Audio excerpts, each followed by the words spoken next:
Hello everyone, welcome to Raj Malhotra's IAS academy. तो दोस्तों, आज का जो हमारा ये सेशन है, ये एक ब्रीफ सेशन है अबाउट लेटेस्ट इकोनॉमिक सर्वे। ठीक है, इस सेशन में जो मेजर पॉइंट्स हैं इस साल के इकोनॉमिक सर्वे के, वो सारे के सारे पॉइंट्स हम यहाँ पे डिस्कस करेंगे। अब इसके बाद जो पूरा का पूरा डिटेल्ड एनालिसिस होगा इकोनॉमिक सर्वे का, उसके ऊपर भी हम एक प्रॉपर बड़ा जो है सेशन लेंगे, ऑर्गेनाइज करेंगे, वो भी आप लोगों के साथ शेयर किया जाएगा। Okay, so let's start with this years economic survey. सबसे पहले तो economic survey, what is an economic survey?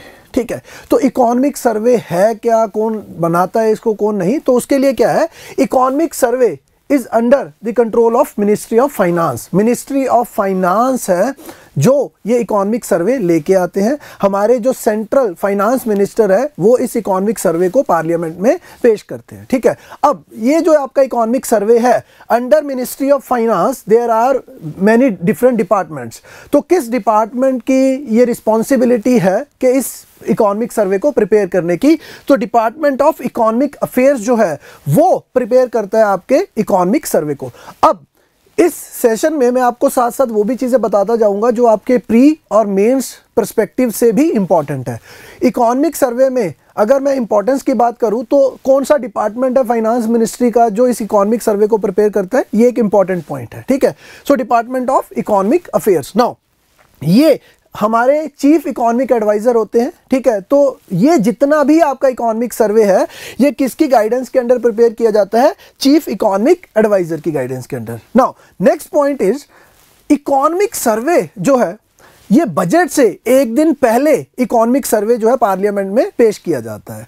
But जैसे कि बजट है, बजट इज बाइंडिंग, बट अगर मैं इकोनॉमिक सर्वे की बात करूं तो इकोनॉमिक सर्वे आपका नॉन बाइंडिंग होता है।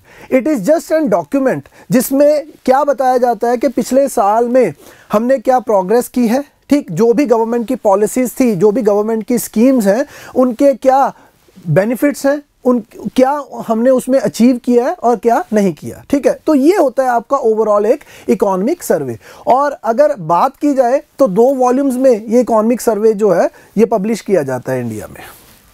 Next is, as per the latest economic survey, अगर हम जीडीपी के एस्टिमेट्स की बात करते हैं तो इस इकोनॉमिक सर्वे में क्या बताया गया है कि जो हमारा रियल जीडीपी, पहली बात तो there are 2 different type of GDPs, real and nominal GDP। ठीक है, तो रियल जीडीपी की बात है, real GDP growth rate for the coming year 2022 to 23, जिसके लिए बजट आज पेश हो रहा है।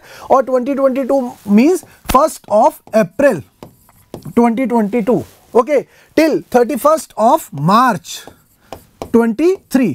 तो इस टाइम पीरियड के लिए जो आपका रियल जीडीपी ग्रोथ रेट जो बताया गया है, दैट इज फ्रॉम 8 to 8.5%।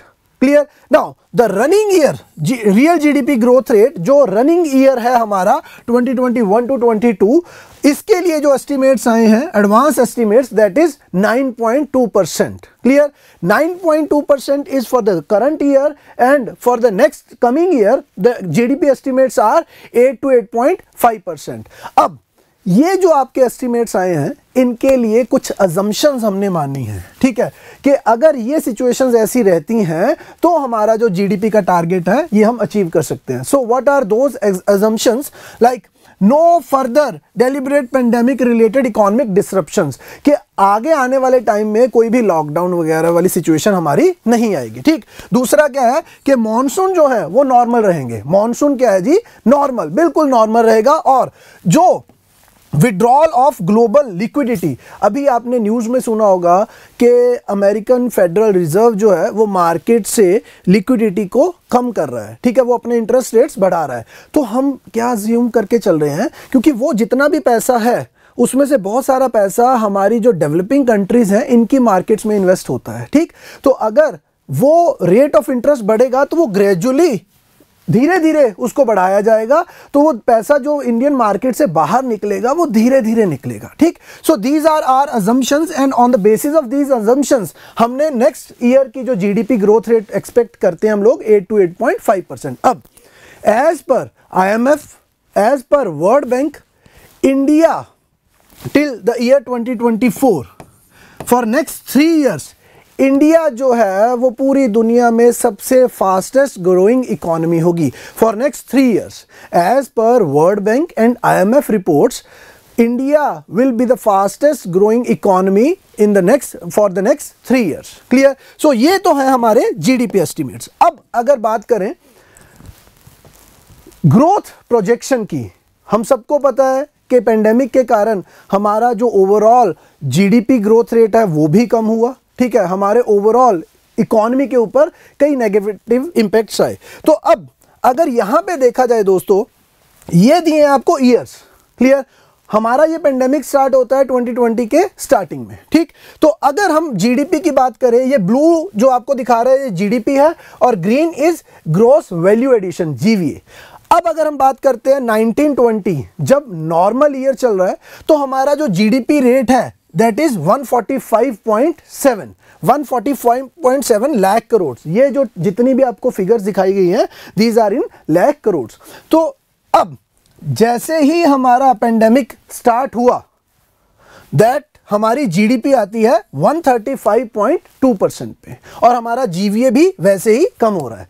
अब प्री पेंडेमिक लेवल जब बात आती है, प्री पेंडेमिक लेवल का मतलब हुआ दिस लेवल, क्योंकि ये तो है आपका पेंडेमिक ईयर का टाइम और ये है आपका प्री पेंडेमिक लेवल की बात। ठीक, अब ये जो हमारा जीडीपी है इसमें हम नीचे आते हैं, मतलब हमारी जीडीपी ग्रोथ जो है वो नेगेटिव में चली गई, -20%, -23 जो बात चल रही थी। अब दोबारा से हमें प्री पेंडेमिक लेवल पे आने के लिए मतलब यहां से दोबारा इस पोजीशन पे आना है। ठीक, और अगर हम बात करते हैं एडवांस एस्टिमेट्स की for this current running year 21 to 22, तो अब हमारा जो जीडीपी लेवल है वो प्री पेंडेमिक लेवल के ऊपर या बराबर उसके पहुंच रहा है। ठीक, तो मतलब क्या है कि अगर सब कुछ नॉर्मल चलता है तो जो हमारा जीडीपी लेवल था प्री पेंडेमिक लेवल वही हम इस साल अचीव कर सकते हैं और आने वाले टाइम में उससे ऊपर की ग्रोथ शुरू हो जाएगी। ठीक, तो आने वाले टाइम में ये ग्रोथ रेट इस तरीके से जा सकता है अगर सब कुछ नॉर्मल रहता है। ठीक, तो सेम अगर जीडीपी की बात करते हैं वैसा ही सिनेरियो आपको जीवीए में भी देखने को मिलेगा, ग्रॉस वैल्यू एडिशन। ठीक है, तो यहां पे प्री पेंडेमिक लेवल का है और ये है आपके पेंडेमिक लेवल का ग्रॉस वैल्यू एडिशन एंड दोबारा उस लेवल पे हम वापस आ रहे हैं। ठीक, अब ई वे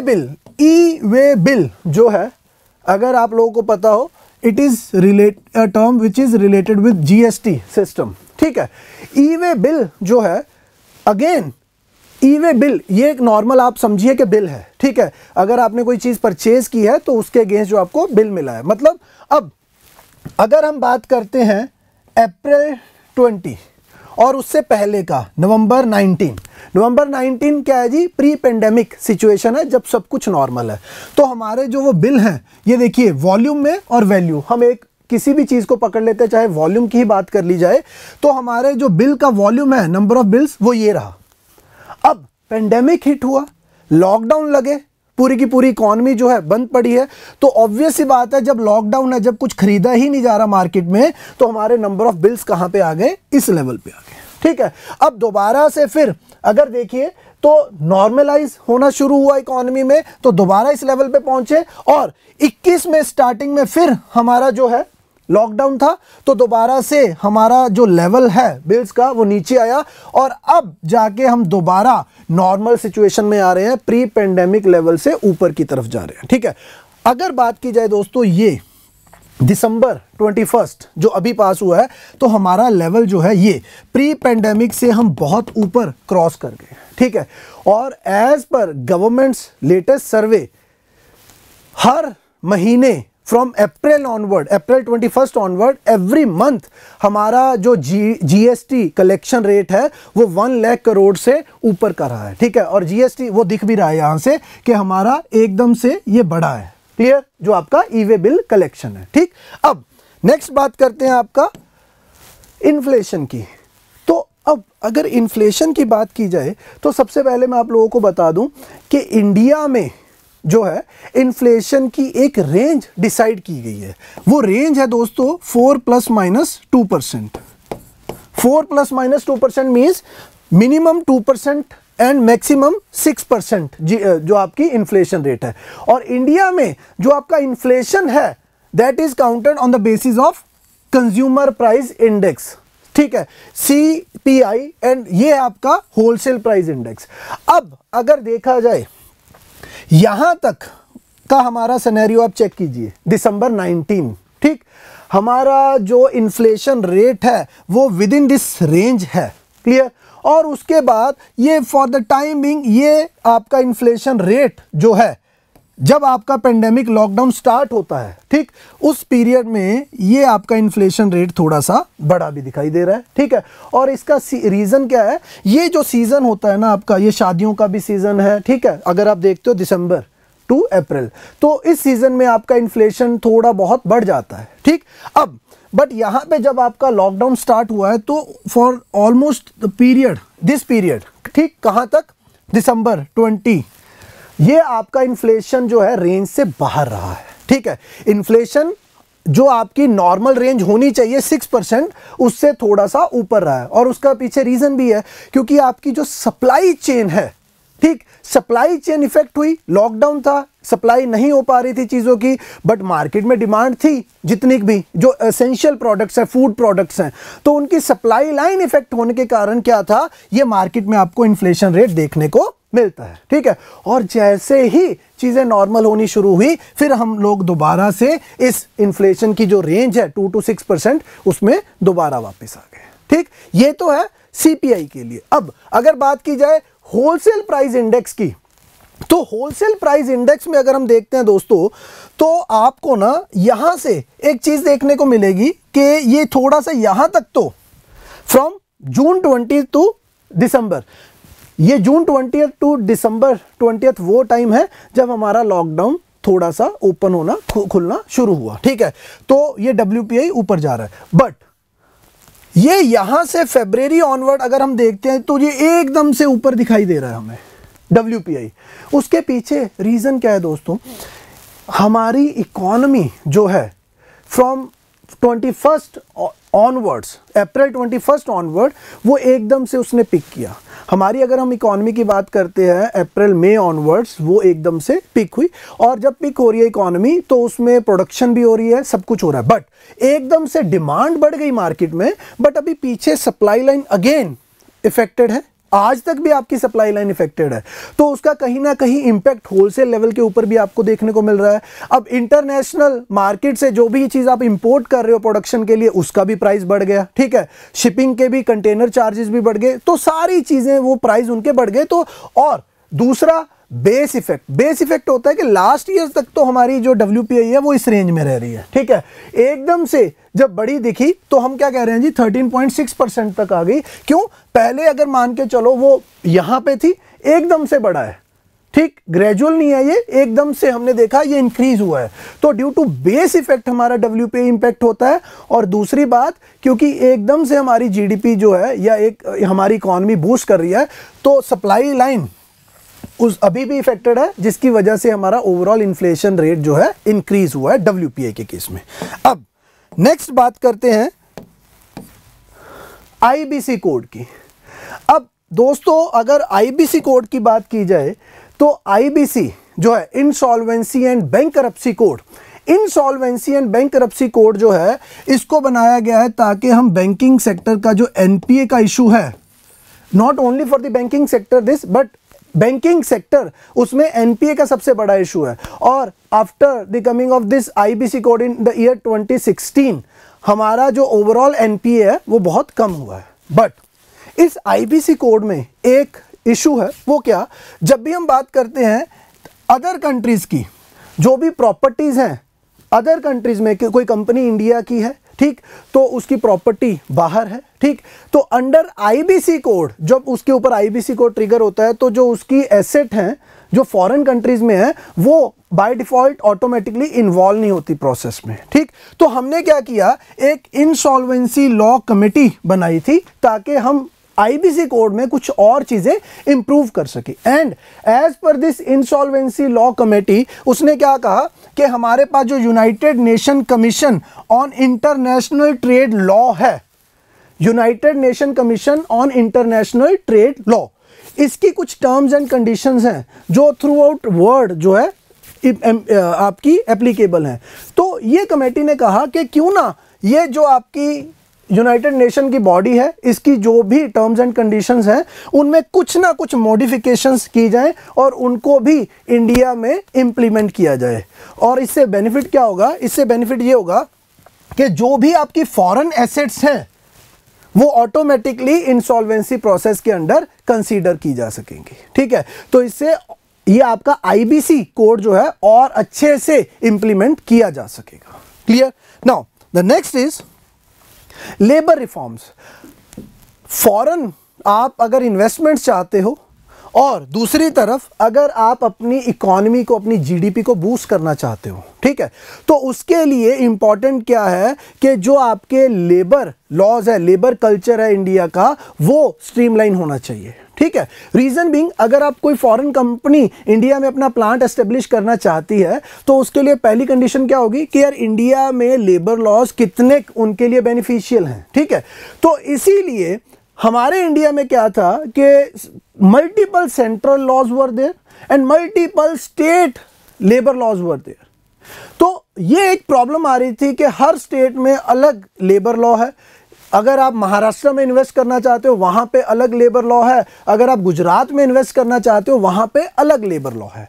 तो क्या किया गया, सेंट्रल गवर्नमेंट ने 4 लेबर कोड पास किए। There were 4 different labour codes. ठीक, एंड वो लेबर कोड क्या है? Code on wages, code on industrial relations. Industrial relation means कि लेबर एंड जो मैनेजमेंट है कंपनी की, उनका आपस में रिलेशन क्या होना चाहिए। ठीक, और उसके बाद social security, social security code, मतलब इसमें जितने भी लॉज थे, labour laws related with the social security, उनको क्लब करके एक कोड में ऐड कर दिया गया। ठीक, अब उसी के साथ साथ occupational safety, health and working conditions code.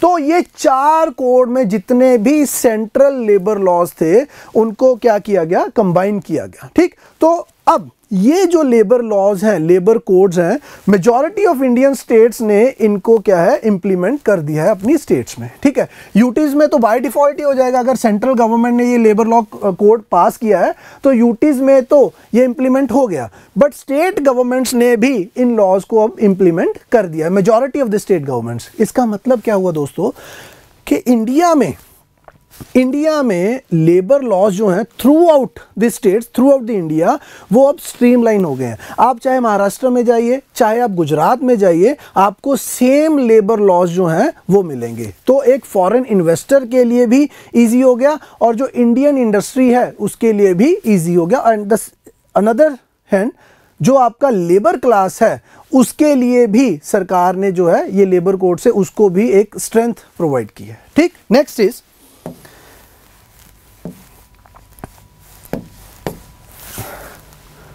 Foreign trade की बात करते हैं। अब आपका जो ये आज इकोनॉमिक सर्वे, इसमें क्या दिखाया गया है?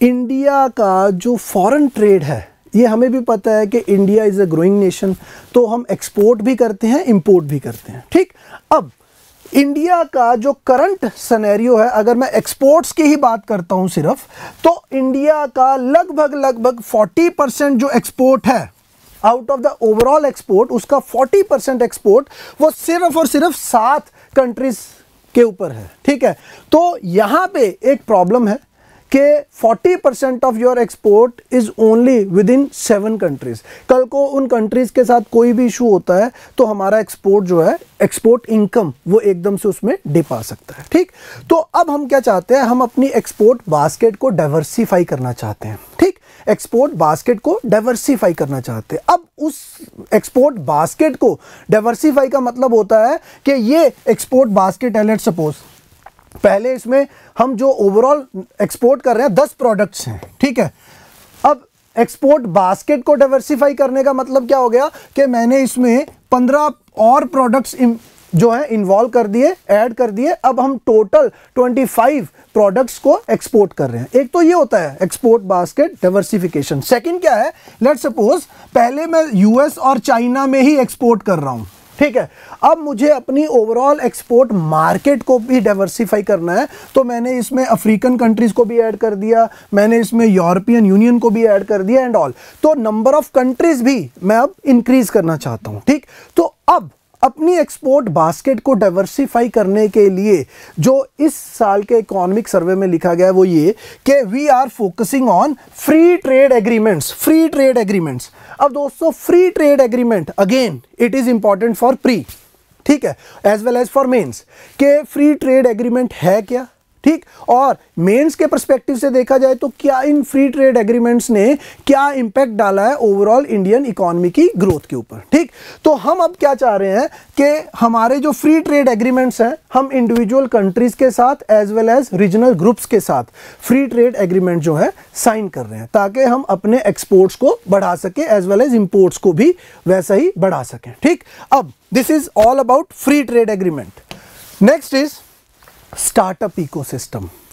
India is a growing nation and as per IMF and World Bank report for the next 3 years India would be the fastest growing nation in the world. Fastest growing nation in the world means कि India में नए नए ventures भी establish होंगे और India का overall GDP rate भी जो है वो भी इंक्रीज होगा। अब अगर बात की जाए इंडिया का प्रेजेंट सिनेरियो तो स्टार्टअप इकोसिस्टम जो इंडिया में है उसका सिनेरियो क्या है कि India has the third largest startup base in the world. First is US, China and the third is India. India में थर्ड लार्जेस्ट इकोसिस्टम है स्टार्टअप्स का। अब ये पिछले 2 साल पेंडेमिक फ्रॉम 2020 ऑनवर्ड्स ये 2 साल स्टार्टअप्स के लिए बहुत अच्छे रहे हैं। अगर हम बात कर ली जाए स्टार्टअप्स के उनके ओवरऑल फंड्स के लिए तो भी ये 2 साल बहुत अच्छे रहे हैं और नए नए स्टार्टअप्स की स्टार्टिंग की भी बात कर ली जाए तो भी ये पिछले 2 से 3 साल जो है स्टार्टअप इकोसिस्टम के लिए बहुत अच्छे रहे हैं, ठीक।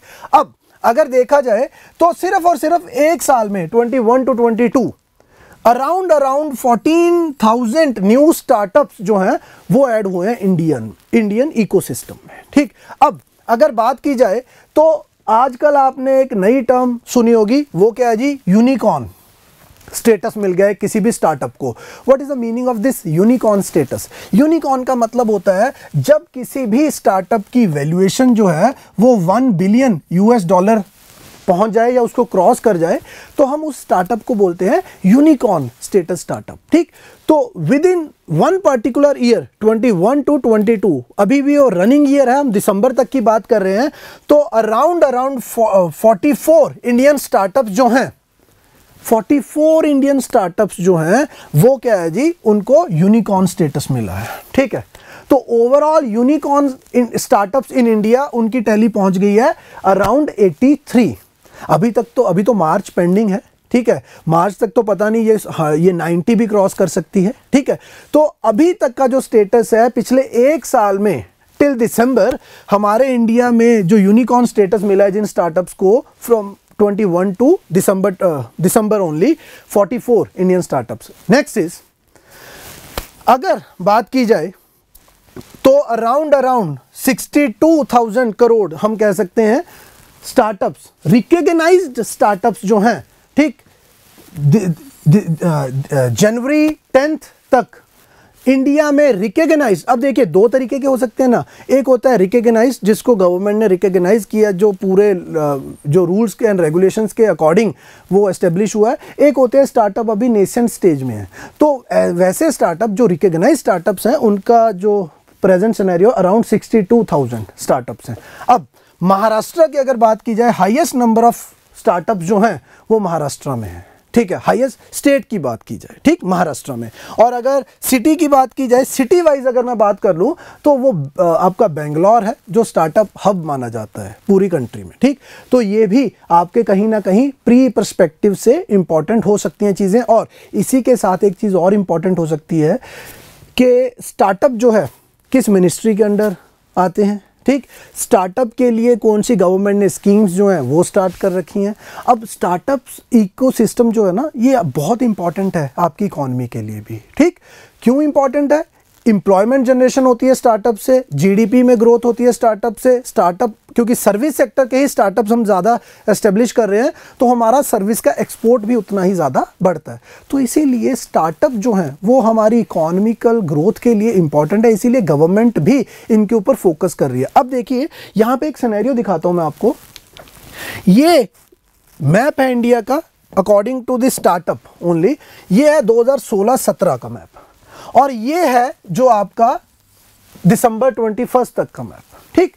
और ये आपके नंबर ऑफ स्टार्टअप्स की बात कर ली जाए नीचे, ठीक है, 0, 1 to 50, 50 to 100, 100 to 200 एटसेट्रा। अब अगर 2016-17 की बात की जाए इंडिया में, तो आपको ऑलमोस्ट जो इंडिया का मैप है ये खाली दिख रहा है, ठीक है। और खाली अगर शायद ये कलर कंट्रास्ट के कारण शायद आपको वीडियो में ना दिख रहा हो, तो ये थोड़े थोड़े स्पॉट्स हैं जहां पे आपको स्टार्टअप्स दिख रहे हैं, ठीक है। ये वाले स्टार्टअप्स एरिया हैं और ये स्टार्टअप सिर्फ और सिर्फ 1 to 50 की रेंज में है, ये वाले एरियाज में, ठीक है। और बहुत थोड़े स्टार्टअप्स हैं। अब ये देखिए 2021 का मैप, तो 2021 का मैप जो है ये पूरा का पूरा एरिया भरा पड़ा है स्टार्टअप से, और किस रेंज में, ये 51 to 100, और ये वाले जो आपको रेड स्पॉट्स हैं ये above 200 startups in that particular area, ठीक। तो ये विद इन 4 to 5 ईयर्स अगर हम देखते हैं तो नंबर ऑफ स्टार्टअप्स जो है वो बहुत बड़े हैं थ्रू आउट इंडिया। क्यों?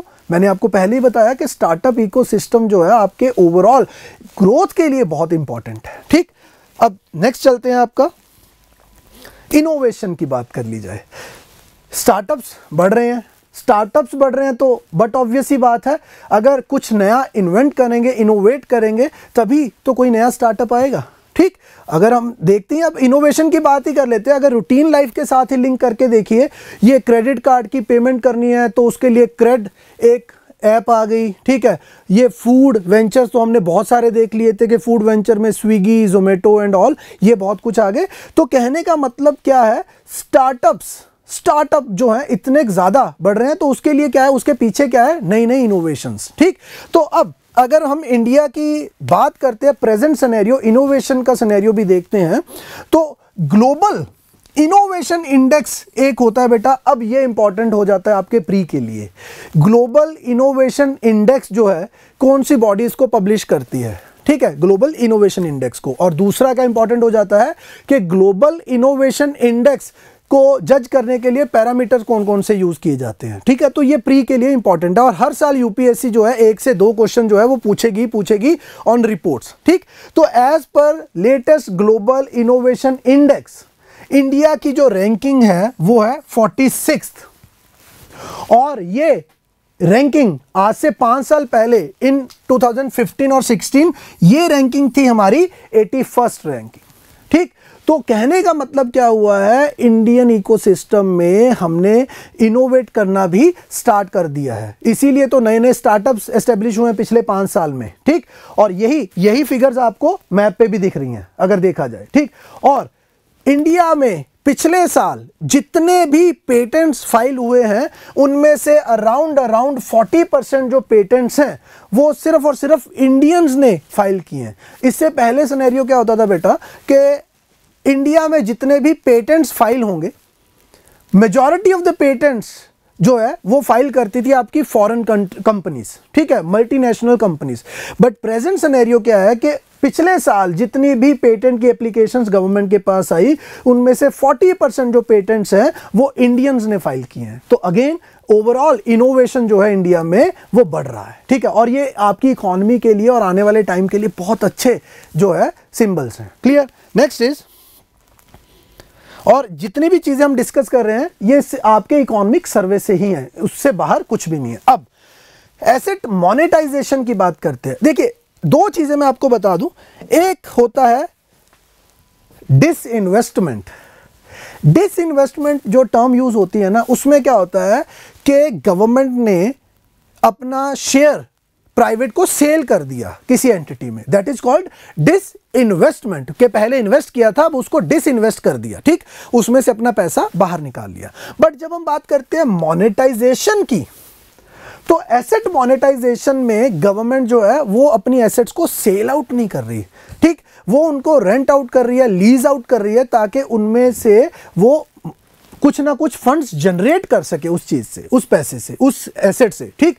अब अंडर एसेट मोनेटाइजेशन स्कीम जो लास्ट ईयर के बजट में जिसको लेके आए थे, ठीक, लास्ट ईयर के बजट में, तो एज पर दैट स्कीम हम क्या करेंगे जी, monetisation of land and other non core asset basis, core asset basis भी होते हैं और नॉन कोर भी, ठीक। तो ये जो आपका है ये प्री के लिए आपके लिए एक इंपॉर्टेंट स्कीम है, ठीक है, कि मोनेटाइजेशन में गवर्नमेंट जो है सेल आउट करेगी या लीज आउट करेगी। लीज आउट होगा, ठीक है, पहली बात। और दूसरी बात, इसमें कोर एसेट्स को लीज आउट नहीं किया जाएगा, सिर्फ और सिर्फ नॉन कोर एसेट्स। अब नॉन कोर एसेट्स जो हैं वो डिपेंड करेगा as per the industry scenario. किसी इंडस्ट्री के लिए कोई एक एसेट कोर एसेट हो सकती है और दूसरी इंडस्ट्री के लिए वही एसेट नॉन कोर भी हो सकती है, ठीक है। तो नॉन कोर एसेट्स को हम क्या करेंगे, लीज आउट करेंगे, as well as the land. अब देखिए रेलवे के पास कितना एक्स्ट्रा लैंड पड़ा है तो उसको मोनेटाइज किया जाएगा, ठीक है। अब ये जो स्कीम है, लास्ट ईयर के बजट में क्या बोला गया था कि ये जो आपकी एसेट मोनेटाइजेशन स्कीम है इसको स्पेशल पर्पस व्हीकल बना के लॉन्च किया जाएगा, ठीक। अब स्पेशल पर्पस व्हीकल के लिए इस साल बजट में क्या बताया गया है, जो आपके सर्वे में, नॉट सॉरी बजट नहीं सर्वे, तो इस साल के सर्वे में बताया गया है कि हमने एक नेशनल लैंड मोनेटाइजेशन कॉरपोरेशन बनाया है, ठीक। National land monetization corporation, again ये आपके प्री के लिए एक इंपॉर्टेंट टॉपिक है, ठीक। नेशनल लैंड मोनेटाइजेशन कॉरपोरेशन की बनाया गया है और ये क्या है, 100% गवर्नमेंट एंटिटी है दोस्तों, 100% गवर्नमेंट ऑन एंटिटी है ये। और ये है आपका स्पेशल पर्पस व्हीकल जो इस स्कीम को इंप्लीमेंट करेगा, ठीक। और ये स्कीम जैसे ही इंप्लीमेंट होगी, गवर्नमेंट अपनी जो भी उसके पास एक्सेस प्रॉपर्टीज है जिनको वो यूटिलाइज नहीं कर रही, वहां से फंड्स जनरेट होंगे और उन फंड्स को फिर क्या किया जाएगा, जो आपके इंफ्रास्ट्रक्चर सेक्टर है, सोशल सेक्टर है, उसमें उन फंड्स को इन्फ्यूज किया जाएगा, ठीक। अब नेक्स्ट बात करते हैं हम फॉरेक्स रिजर्व्स। आपने अगर देखा होगा लॉकडाउन लगे हुए हैं, इकॉनमी बहुत अच्छी सिचुएशन में नहीं है, बट हमारी मार्केट जो है वो बहुत ऊपर जा रही है, ठीक है, और हमारा फॉरेक्स रिजर्व जो है वो बहुत ऊपर जा रहा है। अब सबसे पहली बात तो अगर हम फॉरेक्स रिजर्व की बात करते हैं तो इंडिया में 4th लार्जेस्ट फॉरेक्स रिजर्व है आज की डेट में पूरे वर्ल्ड में, ठीक है। इंडिया के पास पूरे वर्ल्ड में 4th लार्जेस्ट फॉरेक्स रिजर्व है। अब प्री के लिए इंपॉर्टेंट बन जाती है ये टर्म, एक सेकंड बन जाती है टर्म इंपॉर्टेंट जो आपकी फॉरेक्स रिजर्व है। फॉरेक्स रिजर्व किन चीजों से बनता है, फॉरेक्स रिजर्व में मेनली 4 चीजें आती हैं, ठीक। वो मैं आपको यहां पे डिस्कस नहीं करूंगा, आप प्लीज उसको चेकआउट कीजिए। मैं तो सिर्फ ये बता रहा हूं कि क्या चीजें इंपॉर्टेंट हो सकती हैं आपके पेपर पॉइंट ऑफ व्यू से, ठीक। इंडिया के पास 4th लार्जेस्ट फॉरेक्स रिजर्व है दुनिया में। और अगर बात की जाए तो दिसंबर में one of the highest forex reserve था हमारे पास, कितना, $633 बिलियन, 633 US बिलियन डॉलर्स जो है हमारा फॉरेक्स रिजर्व का वैल्यूएशन था टिल दिसंबर 21, ठीक। आज तक का सबसे ज्यादा फॉरेक्स रिजर्व। अब फॉरेक्स रिजर्व बहुत इंपॉर्टेंट है दोस्तों, क्योंकि यही वो फॉरेक्स रिजर्व है, जब ये हमारे पास नहीं था तो 1991 में हमें क्राइसिस फेस करना पड़ा था, फॉरेक्स रिजर्व क्राइसिस ही था, तब हम गए थे IMF के पास, ठीक। हमारे पास फॉरेक्स रिजर्व क्यों इंपॉर्टेंट हो जाता है, क्योंकि अगर आप इंपोर्ट करते हो तो इंपोर्ट बिल को फुलफिल करने के लिए आपके पास डॉलर्स होने चाहिए। और प्रेजेंट सिनेरियो क्या है इंडिया का, ये जो हमारा फॉरेक्स रिजर्व है, ये फॉरेक्स रिजर्व हमारे नेक्स्ट 13 मंथ्स का इंपोर्ट बिल फुलफिल कर सकता है, ठीक है। अगले आने वाले 13 महीने जो है जितना भी हमारा इंपोर्ट बिल होगा, ये forex reserve is more than sufficient to fulfil that import bill. तो मतलब क्या है, अगर नियर फ्यूचर में कोई भी ऐसा पेंडेमिक का सिचुएशन आती है या कुछ भी आता है तो हमारे पास sufficient amount of forex reserve है आज की डेट में भी। अब सेकेंड टर्म यहां पे यूज हुई है taper tantrum. Now what is this taper tantrum?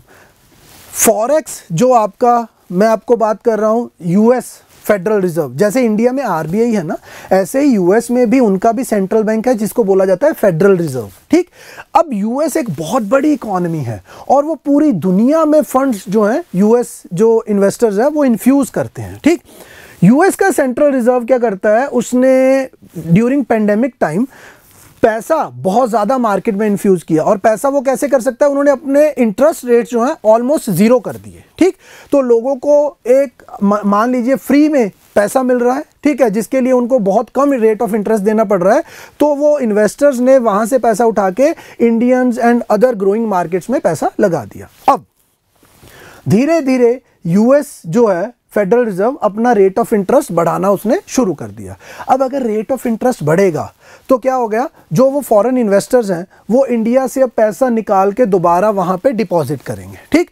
तो जैसे ही यूएस फेडरल रिजर्व अपना रेट ऑफ इंटरेस्ट बढ़ाता है तो जो ग्रोइंग मार्केट्स हैं वहां से पैसा निकलना शुरू हो जाता है, बाहर जाना शुरू हो जाता है। जैसे इंडियन मार्केट है, आज के सिनेरियो अगर आप देखते हो तो क्या हो रहा है, हमारी जो शेयर मार्केट है वो लगातार नीचे आ रही है। क्यों? क्योंकि जो फॉरेन इन्वेस्टर्स ने उसमें पैसा इन्फ्यूज किया था, अब वो पैसा वहां से निकाल रहे हैं, ठीक है। तो ये जो सिनेरियो है आपका, जिसमें फॉरेक्स जो आपका फेडरल रिजर्व है वो अपने रेट ऑफ इंटरेस्ट को बढ़ाता है, अपनी क्वांटिटेटिव, जब रेट ऑफ इंटरेस्ट कम होते हैं ना उस टर्म को बोला जाता है quantitative easing, easy money available है, ठीक है। जब यूएस फेडरल रिजर्व इस पॉलिसी को छोड़ देता है, क्वांटिटेटिव ईजिंग पॉलिसी को छोड़ के अपना रेट ऑफ इंटरेस्ट बढ़ाता है, उसको कहा जाता है टेपर टेंट्रम, ठीक है। तो ये जितना टेपर टेंट्रम होगा मतलब क्या हो गया, यूएस डॉलर्स आपकी मार्केट से बाहर जाएंगे, और जितने यूएस डॉलर्स आपकी मार्केट से बाहर जाएंगे वो आपके फॉरेक्स एक्सचेंज को इफेक्ट करेगा, ठीक है। अब हमारे पास अगले 13 महीने के लिए अच्छा खासा फॉरेक्स रिजर्व है, तो अब हमारे पास कुछ वल्नरेबल इंडेक्सेस होते हैं। वल्नरेबल इंडेक्स मतलब हम कितने वल्नरेबल हैं इन case of foreign trade, in case of forex reserve, ठीक है, हम कितने वल्नरेबल हैं। अब जितने भी हमारे ये वल्नरेबल इंडेक्सेस हैं वो बहुत अच्छी सिचुएशन में हैं। वल्नरेबल इंडेक्स पहला है reserve to total external debt, कि रिजर्व मतलब forex reserve to external debt, कि क्या हमारे पास इनफ फॉरेक्स रिजर्व है कि हम अपना एक्सटर्नल डेट जो है उसका भुगतान कर पाएं। Yes, we are in good position, ठीक। तो ये भी हमारा इंडेक्स अच्छा है। Next index is reserve to short term debt. ये बात जब हमने बात की एक्सटर्नल डेट, ये लॉन्ग टर्म डेट है और short term. Yes, we are in good position to repay our short term debt. Next indicator is reserve cover of imports, कि क्या हम इंपोर्ट्स आने वाले टाइम में हमारे पास इनफ रिजर्व है। Yes, we have a forex reserve to cover almost 13 months. तो हमारे जितने भी ये वल्नरेबल इंडेक्सेस हैं ये बहुत अच्छी सिचुएशन में है। कहने का मतलब हुआ कि हमें फॉरेक्स रिजर्व के केस में, इंपोर्ट्स के केस में घबराने की ज़रूरत नहीं है। अब नेक्स्ट चलते हैं, बात करते हैं, ये रहा आपका सिनेरियो एक्सटर्नल सेक्टर की। अगर हम बात करते हैं तो यहाँ पे ना मैं आपको एक दो चीज़ें समझाना चाहूँगा, प्री पर्सपेक्टिव से भी, और प्री भी छोड़ दीजिए, एक नॉलेज पर्सपेक्टिव से भी, कि आपको क्या पता होना चाहिए। सबसे पहली बात तो यहाँ पे एक चीज़ देख लेते हैं कि मैं इसका कलर चेंज कर दूँ। पहले हम बात कर रहे हैं फॉरेक्स रिजर्व्स की, है ना, तो उसी के ऊपर आ जाता हूँ मैं। फॉरेक्स रिजर्व के केस में हमने क्या देखा कि आज हम ये इस पोजीशन पे हैं, और अगर देखा जाए तो इंडिया का जो फॉरेक्स रिजर्व है फ्रॉम 2019 टू 2021 मतलब पिछले 3 साल से ऑलमोस्ट हमारा ये फॉरेक्स रिजर्व जो है बढ़ ही रहा है, ठीक। फॉरेक्स रिजर्व हमारा बढ़ ही रहा है, मतलब हम इस सिनेरियो में, इस सिचुएशन में अपन स्ट्रांग होते जा रहे हैं। ये बहुत अच्छी सिचुएशन है, ठीक है। ये उतना ही हम वल्नरेबल कम रहेंगे, ठीक है। अब बात करते हैं बैलेंस ऑफ पेमेंट की। बैलेंस ऑफ पेमेंट अगेन ये एक इंपॉर्टेंट टर्म है आपके प्री पॉइंट ऑफ व्यू से और आपको मेंस में समझने के लिए भी, ठीक है। अब ये कलर थोड़ा सा दिख नहीं रहा, मुझे लग रहा है स्क्रीन में इशू आएगा आप लोगों को, तो इसको मैं चेंज करके रेड ही बना रहा हूं। अब जब बैलेंस ऑफ पेमेंट की बात होती है ना, तो बैलेंस ऑफ पेमेंट में दो हमारे पास अकाउंट्स होते हैं। एक होता है करंट अकाउंट और एक होता है हमारे पास कैपिटल अकाउंट। एक होता है करंट एंड दूसरा होता है कैपिटल अकाउंट। अब दोस्तों अगर मैं यहाँ पे देखूं, अगेन 3 साल का डाटा हमें दिखा रहा है 1920 से लेके 21-22 तक, ठीक। अब इंडिया का जो करंट अकाउंट होता है ना, वो हमेशा आज तक अगर देखा जाए कुछ एक आधा साल होगा जिसमें पॉजिटिव में आया होगा, अदरवाइज इंडिया का जो करंट अकाउंट है वो हमेशा डेफिसिट में ही रहता है, नेगेटिव में ही रहता है। ये ब्लू आपको दिखा रहा है करंट अकाउंट और ये रेड आपको दिखा रहा है कैपिटल। और कैपिटल अकाउंट आपका हमेशा ही पॉजिटिव में ही होता है ऑलमोस्ट। उसका रीजन होता है क्योंकि कैपिटल अकाउंट में क्या आता है, एफडीआई आ गया जी, फॉरेन इन्वेस्टर्स आ गए, ठीक है, लोन आ गया एंड ऑल, तो ये हमेशा इंडिया में आते ही हैं। तो इसलिए आने वाला पैसा जो है पॉजिटिव, जाने वाला पैसा नेगेटिव। बट करंट अकाउंट क्योंकि ये सेशन नहीं है अबाउट बीओपी, तो मैं उसमें ये नहीं बताऊंगा कि करंट अकाउंट में आता क्या है। यहाँ पे एक चीज़ समझने वाली है कि अब हमारा जो पेंडेमिक है वो स्टार्ट होता है अराउंड मार्च 20 से। कहाँ से? मार्च 20 से, ठीक है। तो यहाँ तक तो टिल थर्ड और फोर्थ क्वार्टर हमारा जो करंट अकाउंट है वो नेगेटिव में रहता है। अब यहाँ पे अगर हम देखते हैं ये 2 और 3 क्वार्टर्स जो हैं हमारे 20 से 21, मतलब ये स्टार्टिंग के क्वार्टर जून 20 तक या आप कह लीजिए अगस्त 20 तक, ये हमारा सिनेरियो क्या है, हमारा जो करंट अकाउंट है वो पॉजिटिव में जाता है। क्यों जाता है दोस्तों? करंट अकाउंट तभी पॉजिटिव में जाएगा आपका जब आपके इंपोर्ट्स कम हो, एक्सपोर्ट्स ज़्यादा हो, ठीक है। बट ये वाला पीरियड, टाइम पीरियड, वो पीरियड है जब पूरी दुनिया लॉकडाउन में है। तो ना तो आप ज़्यादा एक्सपोर्ट कर पा रहे हो और ना ही आप ज़्यादा इंपोर्ट कर पा रहे। इंपोर्ट आपका ऑलमोस्ट जीरो हो गया। क्यों? इंपोर्ट आप कब करोगे? जब आपके मार्केट में डिमांड होगी। डिमांड है नहीं, क्योंकि लॉकडाउन लगा हुआ है मार्केट में, इंटरनेशनली भी आप इंपोर्ट नहीं कर सकते। तो क्या हो गया? आपके इंपोर्ट्स कम हो गए। अब जब आपके इंपोर्ट्स कम होंगे तो मैंने क्या कहा, आपका करंट अकाउंट जो है वो पॉजिटिव में आ सकता है। तो क्योंकि ये वो टाइम पीरियड है जब आपके इंपोर्ट्स जो थे वो ऑलमोस्ट जीरो थे या बहुत कम थे, तो इसीलिए आपका करंट अकाउंट जो है ये पॉजिटिव में है, ठीक है। और जैसे ही इकोनॉमी दोबारा ओपन होती है, ये वाला टाइम पीरियड आज तक का क्या है, इकोनॉमी ओपन हुई, ठीक है, तो फिर आपका करंट अकाउंट नेगेटिव में गया। अब देखिए यहां पे अगेन एक बार आपका करंट अकाउंट फिर पॉजिटिव में जा रहा है, और ये वो सिनेरियो कौन सा है?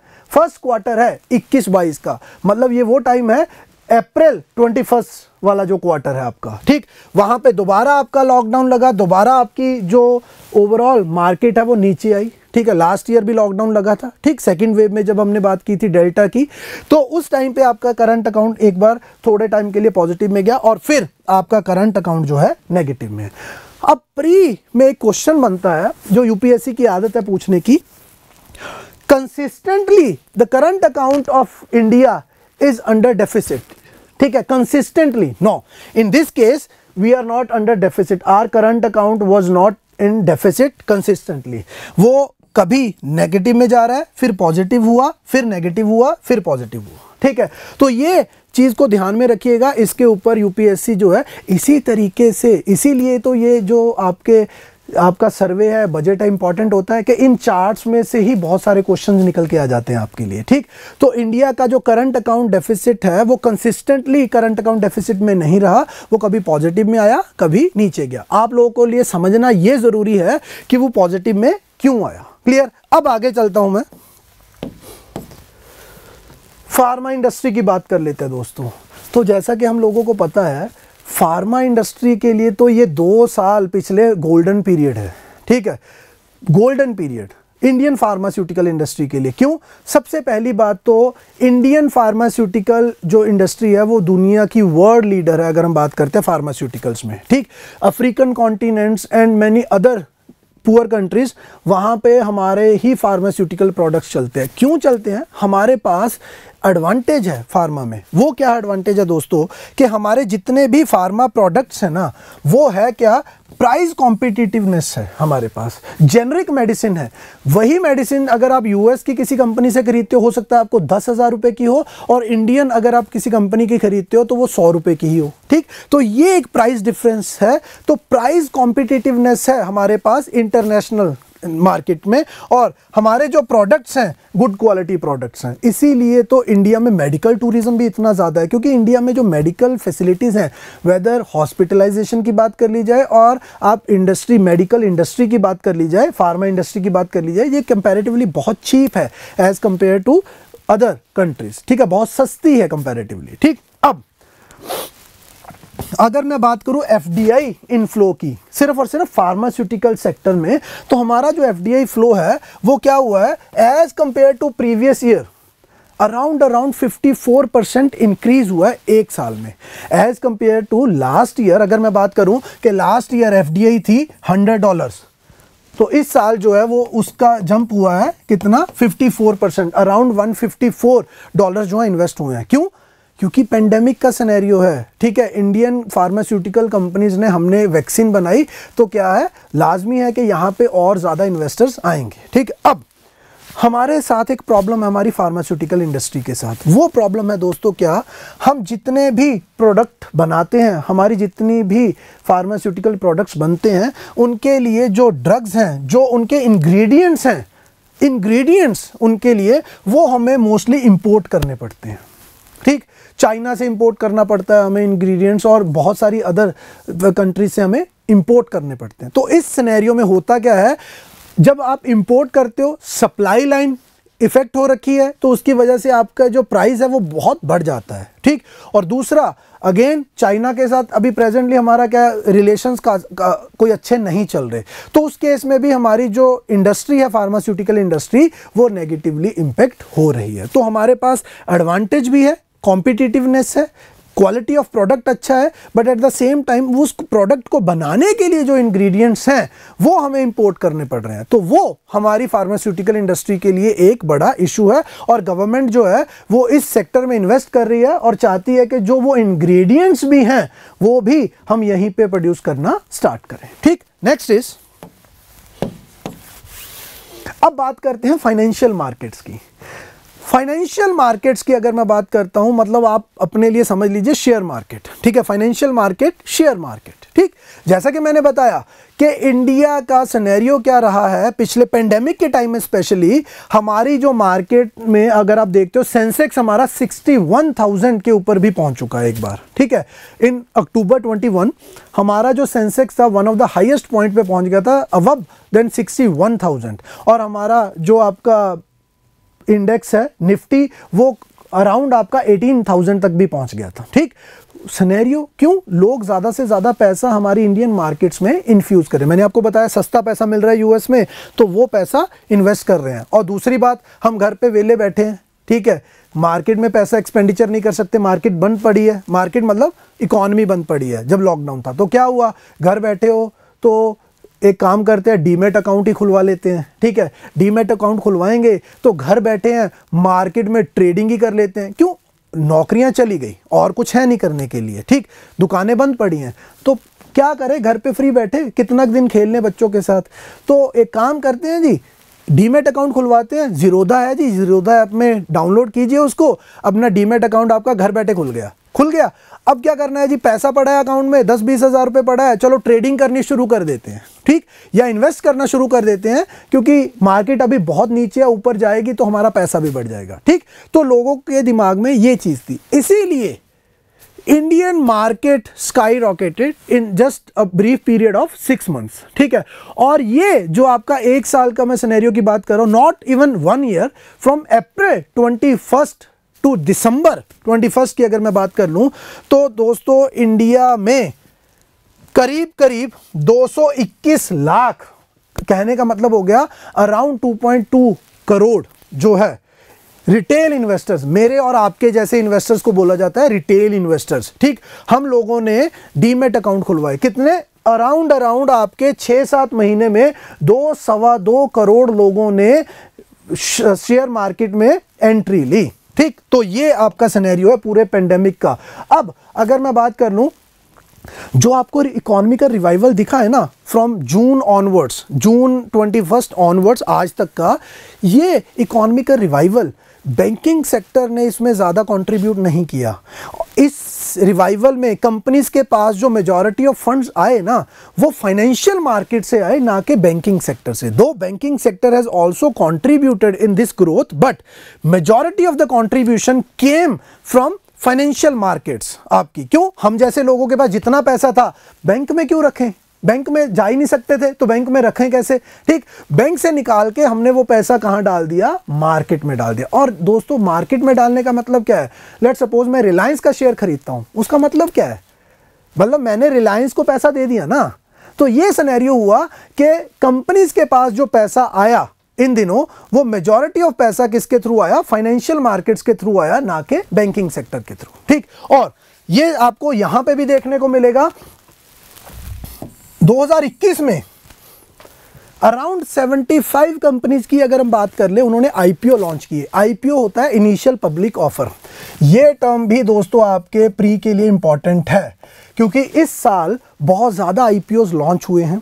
तो यूपीएससी आपको पूछ सकती है कि what is the difference between IPO and FPO. FPO होता है follow on public offer, IPO होता है इनिशियल पब्लिक ऑफर। तो आपसे पूछा जा सकता है कि आईपीओ कौन सी कंपनी पब्लिश कर सकती है, कौन सी नहीं कर सकती, what are the various requirements behind IPO.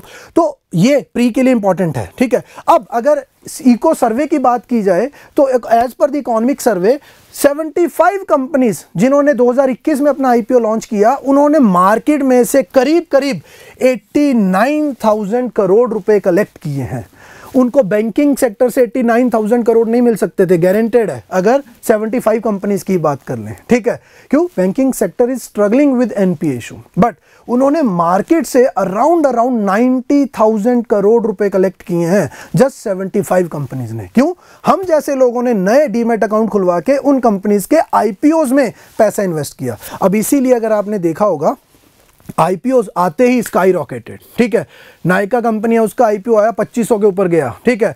Zomato का आईपीओ आता है जी, वो भी जैसे ही खुलता है ऊपर चला जाता है, ठीक। बहुत सारी कंपनीज के आईपीओ। क्यों? अब लोग जो ज्यादा से ज्यादा इन्वेस्ट कर रहे हैं, तो मतलब मार्केट में आईपीओ की डिमांड बढ़ गई, डिमांड बढ़ गई तो उनका प्राइस बढ़ जाएगा शेयर का, ठीक। तो इस तरीके से चलती है ये मार्केट आपकी। अब नेक्स्ट अगर हम बात करते हैं, ये रहा आपका चार्ट। अगर आईपीओ की ही बात की जाए, जैसे अभी मैंने डिस्कस किया, तो ये रहे आपका ईयर वाइज।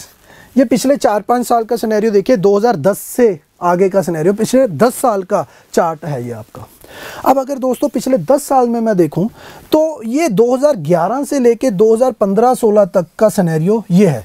अगर कंपनीज आईपीओ लॉन्च भी करती तो आईपीओज के थ्रू जो पैसा 1000 करोड़ में ये फिगर्स हैं, आईपीओज के जो थ्रू पैसा है वो बहुत कम मिलता, 1.5-1.6 करोड़ के करीब, ठीक। बट ये अगर आप देखते हो after Modi government came into power, तो इंडिया में एक तो जो आईपीओज के थ्रू फंडिंग है वो बढ़ गई है, ठीक।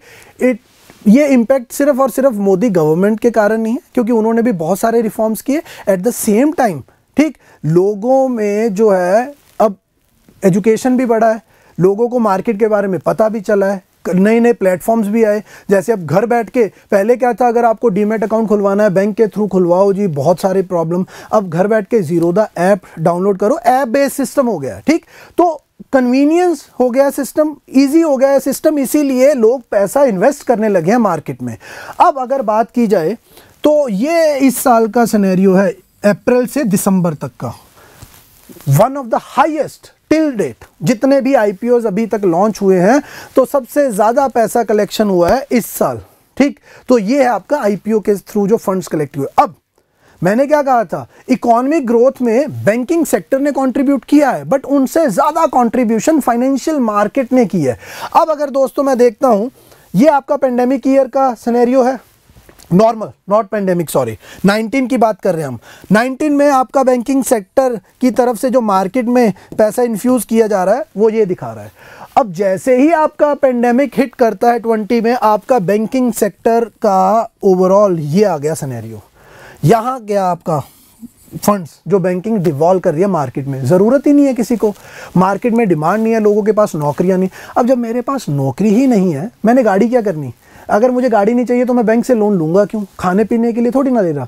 तो क्या हुआ, बैंकिंग का जो कंट्रीब्यूशन है वो यहाँ आ गया। अब क्योंकि पिछले साल से मार्केट आपकी चलनी शुरू हुई, दोबारा आपकी इकॉनमी रिवाइव होनी शुरू हो रही है, तो धीरे धीरे धीरे धीरे धीरे आपकी बैंकिंग सेक्टर की कंट्रीब्यूशन बढ़ रही है। आपको ये सिनेरियो दिखेगा जिसमें दोबारा नीचे आया, ये वो सिनेरियो जब दोबारा for a brief time period second wave में दोबारा लॉकडाउन लगा था, ठीक।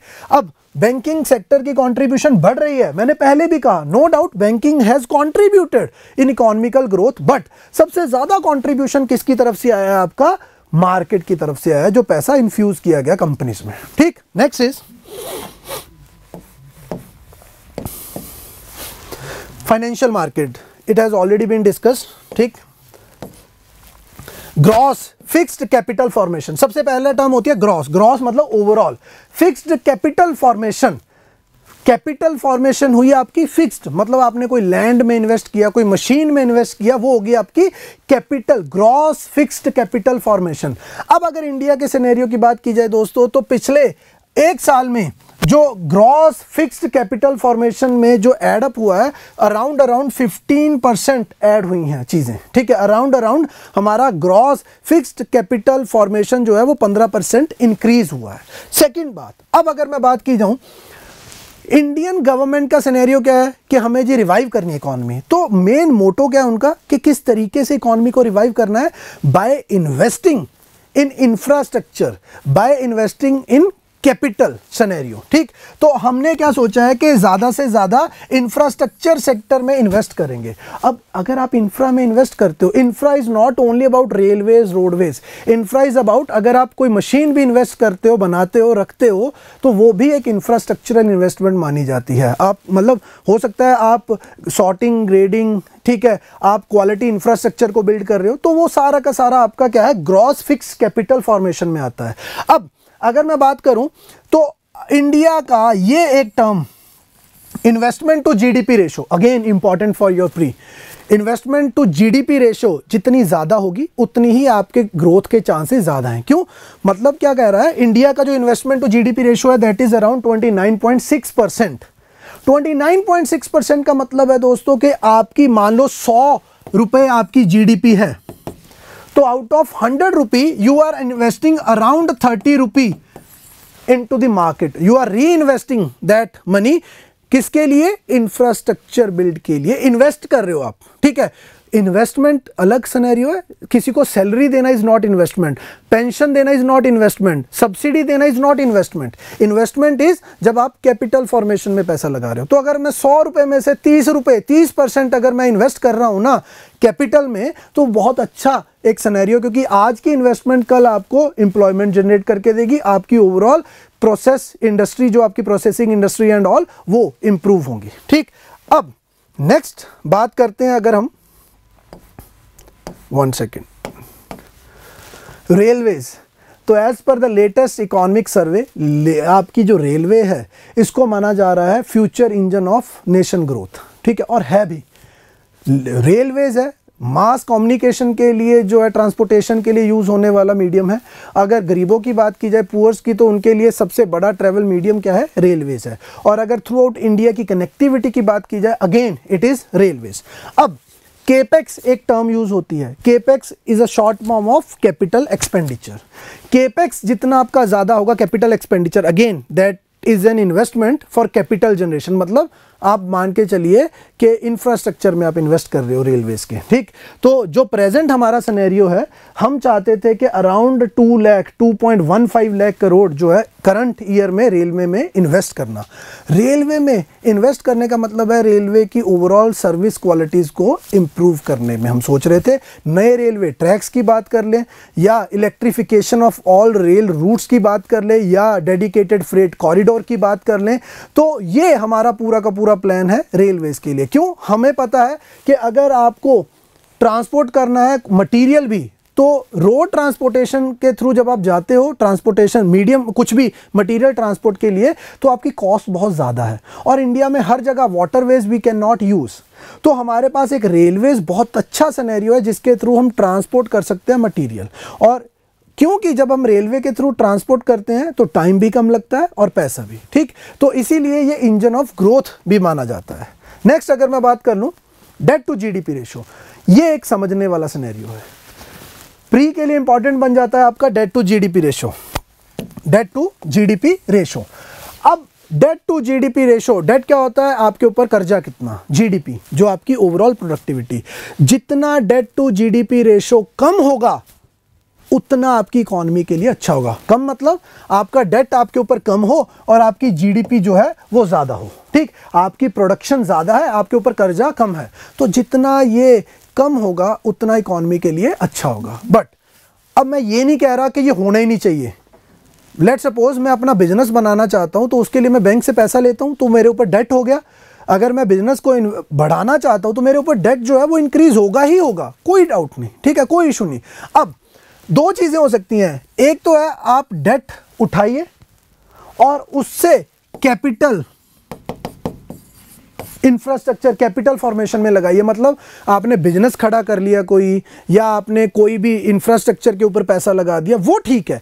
अब दूसरा होता है मैंने डेट उठाया और मैंने उसको रेवेन्यू के लिए यूज़ कर लिया। रेवेन्यू मतलब मैं कह रहा हूँ मैंने एक्सपेंडिचर, मैंने सैलरीज बढ़ा दी, मैंने डेट उठाया जी मार्केट से, मैंने क्या किया जी उसको वेस्ट कर दिया, पार्टीज कर ली, ठीक है। मैंने अगर गवर्नमेंट के पर्सपेक्टिव से देखा जाए दोस्तों, तो डेट उठाया मार्केट से, सैलरीज बढ़ा दीजिए, 7th पे कमीशन लगा दिया, 8th लगा दिया, 9th आ गया, 9th लगा दिया, तो क्या हो रहा है, सैलरीज बढ़ रही हैं, पेंशन बढ़ा दी, सब्सिडी बढ़ा दी, तो वो इकॉनमी के लिए बेनिफिशियल नहीं होती चीज़ें, ठीक। तो डेट बढ़ सकता है, कोई इशू नहीं है, बट बड़ा है अगर डेट, अगर आप डेट उठा रहे हो तो उसको कैपिटल फॉर्मेशन में लगाओ, अगर आप उसको रेवेन्यू एक्सपेंडिचर में डालोगे तो वो एक प्रॉब्लम है आपके लिए। अब अगर बात की जाए पिछले करीब 10 सालों की, 10-11 साल हमारा debt to GDP ratio almost जो है वो कांस्टेंट सा रहा है, एक रेंज में रहा है, ठीक है। और वो रेंज भी कोई ज़्यादा वो नहीं, बस इसी में रहा है ये, ठीक है, ठीक चल रहा है, मतलब अपन के ऊपर जितना कर्जा है अपनी जीडीपी उसको सस्टेन कर रही है, कोई इशू नहीं है। अब होता क्या है, एकदम से ये 19 ऑनवर्ड्स, मतलब 20 ऑनवर्ड्स हमारा डेट टू जीडीपी रेशो बढ़ गया। डेट टू जीडीपी रेशो बढ़ जाना, इसका मतलब क्या हुआ दोस्तों, डेट टू जीडीपी रेशो का बढ़ जाना, मतलब क्या हो गया, ये कब बढ़ेगा, जब मेरा डेट इंक्रीज हो जाएगा और मेरी जीडीपी जो है वो डिक्रीज होगी या कांस्टेंट होगी, ठीक। अब ड्यूरिंग पेंडेमिक ईयर क्या था, हमारी जीडीपी तो कम हो रही थी, क्यों, लॉकडाउन था, और हमें लोगों को आटा दाल फ्री में देना पड़ रहा था, मेडिकल सर्विसेज फ्री में देनी पड़ रही थी गवर्नमेंट को, तो गवर्नमेंट कहाँ से दे, गवर्नमेंट मार्केट से डेट उठा रही है, ठीक। तो हुआ क्या, सिनेरियो ये ऊपर क्यों जा रहा है, क्योंकि ये वो इसके पीछे दो रीजन है, एक हमारी जीडीपी का नीचे जाना और दूसरा गवर्नमेंट का एक्सपेंडिचर। कौन सा एक्सपेंडिचर, रेवेन्यू एक्सपेंडिचर, गवर्नमेंट को पेंशन्स देनी पड़ी, गवर्नमेंट को फ्री में सामान देना पड़ा, मतलब सब्सिडीज देनी पड़ी, तो इसीलिए गवर्नमेंट का डेट टू जीडीपी रेशो जो है वो इंक्रीज हुआ इन दो कारणों से, ठीक। और डेट टू जीडीपी रेशो मैंने आपको बताया, बड़ा अगर ज्यादा है इशू कुछ नहीं है, अगर वो पैसा आप सही जगह इन्वेस्ट कर रहे हो, बट ये जो पेंडेमिक के ईयर में पैसा है ये जरूरत के हिसाब से इन्वेस्ट करना पड़ा गवर्नमेंट को, बट ये एक अच्छी इन्वेस्टमेंट नहीं है, बट अगेन इकोनॉमिकली अच्छी नहीं है, बट सोशली ये अच्छी भी है। अगर देखा जाए लोगों को हेल्प की जरूरत थी तो गवर्नमेंट ने उनकी हेल्प की है डेट लेके मार्केट से, ठीक।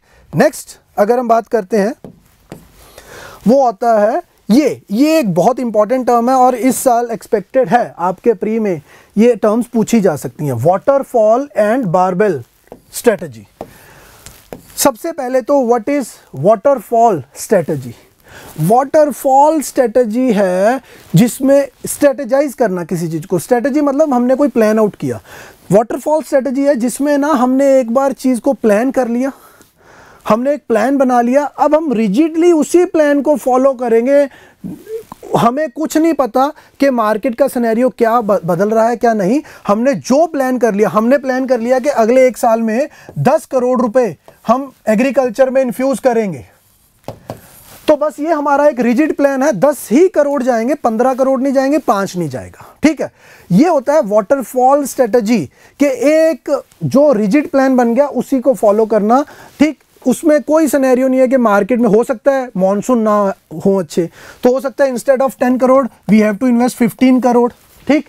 तो हो सकता है बहुत अच्छा जा रहा है, instead of investing 10 crore we need to invest only 5 crore, but in case of waterfall strategy हम 10 ही करोड़ फॉलो करेंगे, मतलब क्या हो गया, हम एक रिजिड मॉडल बनाया उसी को फॉलो करेंगे। अब ये दूसरा है आपका बारबेल स्ट्रेटजी, ये लास्ट ईयर पेंडेमिक की सिचुएशन में यूज की गई पहली बार अगर हम बात करते हैं, ठीक है। बारबेल स्ट्रेटजी क्या है दोस्तों, इसमें ना हम अपना प्लान जो है पहले ही मान के चलते हैं वर्स्ट केस सिनेरियो क्या होगा, ठीक। वर्स्ट केस सिनेरियो है जी ना मॉनसून अच्छे होंगे ना कुछ होगा, हमने मान लिया कि 15 करोड़ हमने एग्रीकल्चर के लिए निकाल के रख लिया कि इतना तो हमें लग रहा है कि इन्वेस्ट करना पड़ सकता है, ठीक। बट अब एक हम लूप बनाएंगे, फीडबैक लूप, ठीक है। मार्केट से फीडबैक लेंगे कंटिन्यूसली और कॉन्स्टेंटली जो हमारा टारगेट है उसको हम चेंज करते रहेंगे। हमें पता चला कि एग्रीकल्चर मॉनसून है बहुत अच्छा हुआ है जी, तो इंस्टेड ऑफ 15 करोड़ हम क्या कहेंगे, चलिए कोई बात नहीं हम इसको चेंज करते हैं 10 करोड़। हमें पता चला और बहुत अच्छा हुआ तो चलिए इसको और चेंज करते हैं 5 करोड़। तो ये होती है आपकी बारबेल स्ट्रेटजी, जिसमें एक रिजिड मॉडल फॉलो नहीं किया जाएगा। मॉडल जो फॉलो किया जाएगा उसको चेंज किया जा सकता है as per the industry scenario, market scenario, on the basis of feedback. ठीक है, तो ये दो डिफरेंट स्ट्रेटजीज हैं और पेंडेमिक की सिचुएशन को टैकल करने के लिए government of India used this barbell technique. ठीक, नेक्स्ट इज डिजिटल पेमेंट्स। अब दोस्तों डिजिटल पेमेंट्स की भी बात कर लो।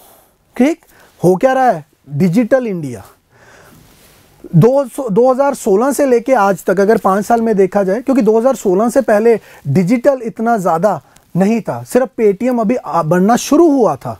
हमने कोई भारत पे, कोई भीम ऐप, कोई यूपीआई इंटरफेस एंड ऑल, ये बातें भी नहीं थी उन दिनों में। ठीक, but after 2016, after demonetization, clear, ये डिजिटल सिनेरियो एकदम से ऊपर चलना शुरू हो जाता है और आज हम क्या चाहते हैं, digital India, payments, overall payments हम डिजिटल की बात कर रहे हैं। ठीक, तो अब जो आपका लेटेस्ट इकोनॉमिक सर्वे कहता है कि आज की डेट में क्यूआर कोड्स जो हैं वो बहुत ज़्यादा यूज़ हो रहे हैं। ठीक है, हमारे पास एक गवर्नमेंट ऑफ इंडिया का यूपीआई इंटरफेस है, national payment corporation of India का बनाया हुआ यूपीआई इंटरफेस। अब ये इंपॉर्टेंट हो जाता है आपके प्री के लिए, व्हाट इज यूपीआई इंटरफेस। ठीक है, किसने बनाया, national payment corporation of India जो है उसने बनाया ये UPI interface.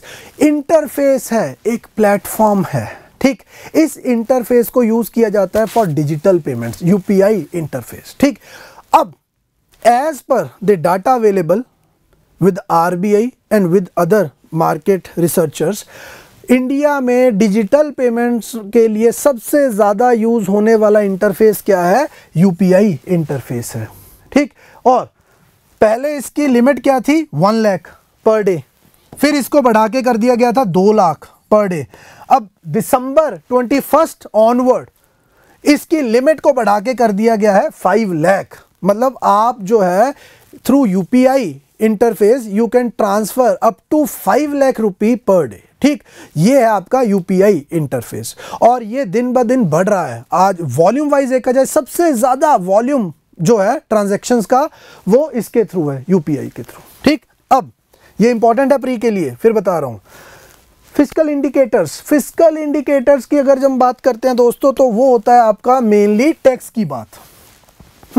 Tax during pandemic year, दो आपका ओवरऑल पेंडेमिक तो 2020 की बात नहीं कर रहे, 21 और 22 का सिनेरियो हम डिस्कस कर रहे हैं इस केस में। तो 21-22 में गवर्नमेंट का जो टोटल टैक्स कलेक्शन है it was one of the highest in a decade. मतलब गवर्नमेंट का direct tax as well as indirect tax बहुत बड़े हैं। ठीक है, there was a tax buoyancy. ठीक, अब ये टैक्स बायंसी एक टर्म है जो आपके प्री के लिए इंपॉर्टेंट है, इसको समझ लीजिएगा, पढ़ लीजिएगा, इंपॉर्टेंट है आपके पेपर के लिए, टैक्स बायंसी। ठीक, अब क्या लिखा गया है कि direct as well as indirect जो टैक्स था वो बायंट रहा। ठीक, जैसे जैसे आपकी जीडीपी बढ़ी आपका टैक्स कलेक्शन भी बढ़ता गया। ठीक, और इस लेवल तक बढ़ा कि आपका अगर जीएसटी कलेक्शन की बात की जाए जो सबसे बड़ा इनडायरेक्ट टैक्स है इंडिया में, तो GST collection from April onwards per month उसकी कलेक्शन हमेशा जुलाई ऑनवर्ड वो 1 लाख करोड़ से हमेशा ऊपर का रहा है। हर महीने 1 लाख करोड़ से ज़्यादा जीएसटी कलेक्ट किया गया है इंडिया में। ठीक, तो ओवरऑल टैक्स कलेक्शन जो है वो बहुत बड़ी है और ये टैक्स कलेक्शन जो गवर्नमेंट की बढ़ी, इससे गवर्नमेंट का ओवरऑल रेवेन्यू जनरेशन पॉजिटिव रहा। ठीक, और वही रेवेन्यू जनरेशन जो पॉजिटिव रहा उसके कारण गवर्नमेंट के पास आज इतनी कुशन स्पेस है, इतनी ब्रीदिंग स्पेस है कि आने वाले टाइम में अगर गवर्नमेंट को इन्वेस्ट करना है ना, अब उसके पास पैसा है, उसको मार्केट से ज़्यादा बोरो करने की ज़रूरत नहीं पड़ेगी क्योंकि उसके पास रेवेन्यू कलेक्टेड जो है वो है, सफिशिएंट मनी है which can be invested into the market. अब अगर मैं बात करूं रेवेन्यू रिसीट्स की, again tax and non tax, direct as well as indirect, हमारा जो ये पीरियड है ना 21-22, इसका जो बजटेड एस्टीमेट था, जब लास्ट ईयर आपका बजट पेश हुआ उस टाइम पे जो हमारे फाइनेंस मिनिस्टर है उन्होंने क्या कहा कि हमारा इस साल का जो रेवेन्यू ग्रोथ है थ्रू टैक्स कलेक्शन वो हमें लग रहा है कि अराउंड 9.6% के करीब रहेगा, ठीक। But as I said last year एकदम से आपकी इकॉनमी ओपन हुई, एकदम से मार्केट में डिमांड बढ़ी, बूस्ट हुआ, तो हमारा जो कलेक्शन है वो कितना हो गया, एक्सपेक्टेड था 9.6% ओनली, बट हुआ क्या, अप्रैल टू नवंबर का अगर मैं देखूं तो कलेक्शन कितना इंक्रीज हो गया,